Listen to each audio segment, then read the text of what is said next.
All right, let's just dive right into this explainer. Today, we are unpacking the nitty-gritty courtroom evidence in the highly publicized murder trial of Tyler Robinson. We're basing this breakdown strictly on the detailed, multi-day courtroom observations shared by Donald Trump Jr. It's a pretty heavy, complex case, so we're going to logically map out exactly what's actually happening inside that courtroom.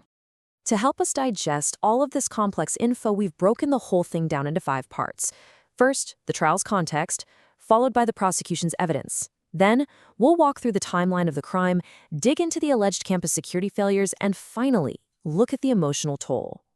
So, starting off with Section 1, the trial's context inside the courtroom. To start things off, it's really important to understand exactly why our source spent multiple days at this incredibly emotionally charged trial. He essentially stated that he was there to honor Charlie's legacy, support Erica and his parents, and make sure that legacy is preserved. His attendance was, well, a deliberate attempt to cut through all the internet noise, stand right there with the victim's family, and highlight what he views as Charlie's generational impact on American youth. Moving right along to Section 2, the prosecution's evidence building the case. Now, what is truly striking here is the absolute stark contrast our source observed between the two legal teams. The prosecution's case, well, it was described in court as totally overwhelming and very strong, basically built on hard, cut-and-dry evidence. On the flip side, the defense was characterized as very weak. They seemed to rely almost entirely on stalling tactics and attempting to suppress some pretty damning evidence. So let's actually look a bit closer at the specific facts the state brought forward. The physical and circumstantial evidence paints a pretty chilling picture. First off, consider the suspect profile. Tyler Robinson was not even a student at Utah Valley University, and he lived 4.5 hours south of the campus. Then there's the vehicle. He allegedly traveled in a highly distinct Dodge Challenger with very recognizable rims. And finally, the forensics. Investigators literally found a screwdriver left on the roof, right alongside physical indents from knees and elbows at the exact vantage point of the shooting.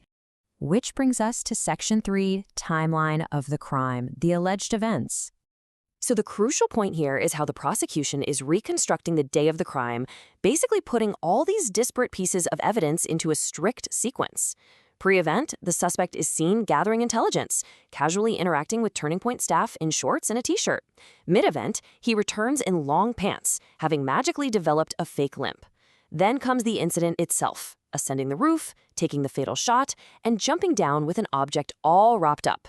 In the immediate aftermath, he flees into the woods, and suddenly, poof, that limp completely disappears. Finally, at 12:30 a.m., he's captured on a ring cam, returning in that same distinct car, presumably to grab the weapon he'd stashed earlier. Let's actually zoom in on that critical incident phase for a second. Based directly on the physical evidence, the prosecution's theory outlines a highly calculated act. Step 1 was concealment. The suspect allegedly walked to the building with the gun completely disassembled, actually hiding the stock and barrel down his pants, which entirely explains that sudden fake limp we just talked about.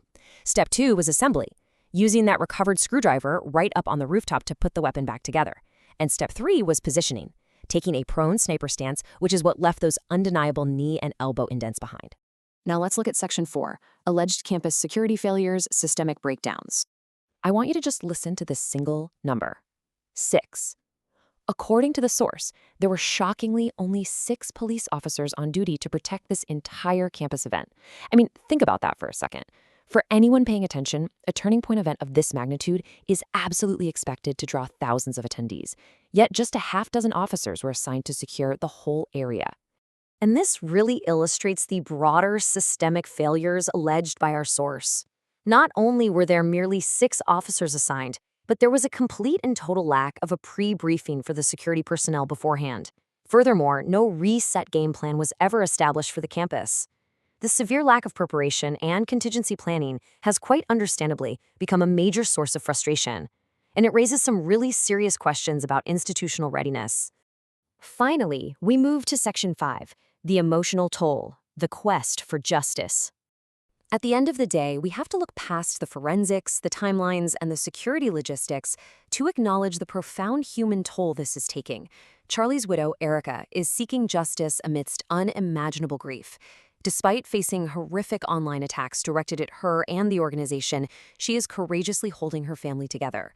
The source noted she actually had to step out of the courtroom on Monday when previously unseen, fatal video footage of the brutal act was played for the public for the very first time.